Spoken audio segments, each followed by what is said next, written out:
یہی محمد صلی اللہ علیہ وسلم ہے۔ جب وہ تشریف لے جا رہے تھے، 12 سال کی عمر ہے، ابو طالب کے ساتھ جا رہے ہیں۔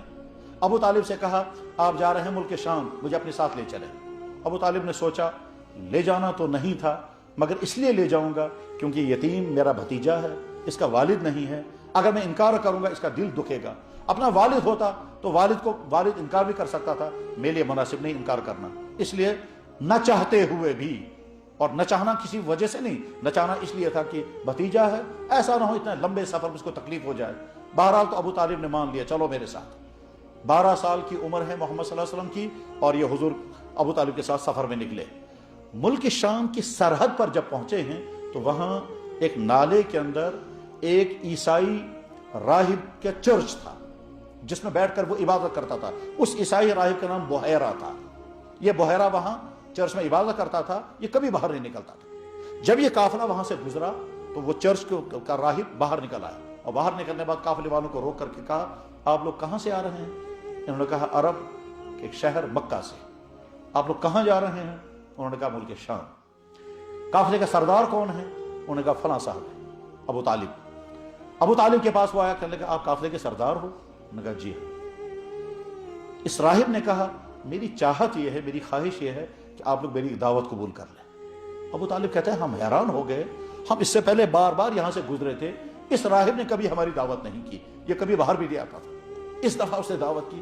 ہم نے کہا بہت اچھا، کیونکہ وہ بزرگ تھے اور وہ سمجھتے تھے عبادت گزار انسان ہے، دعوت قبول کر لی اور کہا ٹھیک بہت اچھا۔ انہوں نے کہا میں کھانے کا انتظام کرتا ہوں، تب تک آپ قافلے کو اتار دیں اور اپنی سواریوں سے سامان نیچے اتار دیں۔ ابو طالب نے قافلے کو روکا، سامان اتارا گیا۔ سامان اتارنے کے بعد پھر جو اونٹ تھے ان اونٹوں کو چرنے کے لیے قریب کی پہاڑیوں میں بھیجا گیا، اور ابو طالب نے سوچا کہ یہ دعوت میں نہ جانے کیا کھلائے گا، کم سے کم اپنے بھتیجے کو میں بچاؤں گا، بھتیجے کو نہیں لے جاؤں گا۔ چنانچہ حضور محمد صلی اللہ علیہ وسلم سے فرمایا محمد تم اونٹوں کے ساتھ جاؤ۔ بحیرہ راہب نے لوگوں کو بلایا کھانا تیار ہے، آپ لوگ اندر آ جائیں۔ خود گیٹ پر کھڑا ہوا۔ یہ سارا قافلہ جب اندر چلا گیا ایک ایک آدمی کو دیکھتا رہا۔ اس کے بعد بحیرہ راہب نے کہا قافلے کے سردار ابو طالب آپ ہیں نا؟ انہوں نے کہا جی۔ کوئی آدمی پیچھے رہ گیا؟ انہوں نے کہا کوئی آدمی نہیں۔ نہیں کوئی صاحب پیچھے رہ گئے۔ انہوں نے کہا نہیں کوئی نہیں۔ کہنے لگا صحیح بتاؤ کوئی پیچھے رہ گیا ہے؟ انہوں نے کہا چھوٹا لڑکا ہے 12 سال کا۔ بحیرہ راہب نے کہا اسی لڑکے کی وجہ سے تو دعوت ہوئی۔ اور پھر بحیرہ راہب نے کہا جب تم اس پہاڑی سے نیچے اتر رہے تھے تو میں نے دیکھا ہر درخت سجدے میں گر گیا، تو میں سمجھ گیا جس نبی کے انتظار میں اس گلی میں بیٹھا ہوں وہ نبی اسی قافلے کے اندر ہے۔ بہرحال ابو طالب نے بلایا۔ اب جناب رسول اکرم صلی اللہ علیہ وسلم 12 سال کا بچہ وہ پہنچ گئے۔ بحیرہ راہب دیکھتا رہا اوپر سے نیچے تک۔ جس آنگن کے اندر ان کو بٹھایا گیا اس آنگن کے بیچ میں ایک درخت تھا، سایہ جہاں تک تھا وہاں سارے لوگ بیٹھ چکے تھے، اب سایہ میں جگہ نہیں تھی۔ محمد صلی اللہ علیہ وسلم چاروں طرف سے دیکھتے رہے کہاں سایہ مجھے ملے گا، جب سایہ کہیں نہیں ملا تو اخیر میں ایک جگہ پر بیٹھ گئے، تو درخت کی شاخ نیچے کو جھکی اور وہاں تک سایہ پہنچ گیا۔ اس کے بعد پھر قافلے والوں نے کھانا کھایا۔ جب قافلے والے باہر نکلے تو بحیرہ راہب نے 12 سال کے محمد صلی اللہ علیہ وسلم کو کھڑا کیا اور چند سوالات کیے، اور پھر اس کے آپ کی شکل کو، آپ کے جسم کو، اور خاص طور پر آپ کے کمر کے بیچ میں پائی جانے والی مہر نبوت کو دیکھا۔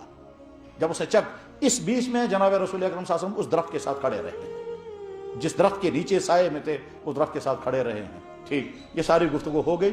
اس کے بعد پھر بحیرہ راہب نے ابو طالب سے کہا اس بچے کو آگے مت لے جاؤ، آگے ہو سکتا ہے اس کو کوئی نقصان پہنچے گا، میرا مشورہ ہے بچے کو واپس لے جاؤ یا واپس بھیج دو۔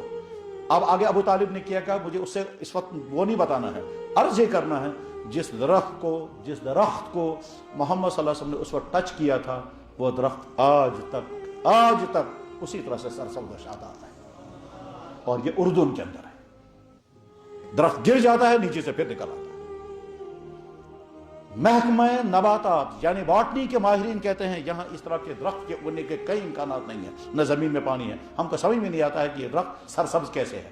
ٹہنی خشک ہو جاتی ہے، گر جاتی ہے، فوراً نئی ٹہنی نکل آتی ہے، آج تک وہ درخت موجود ہے۔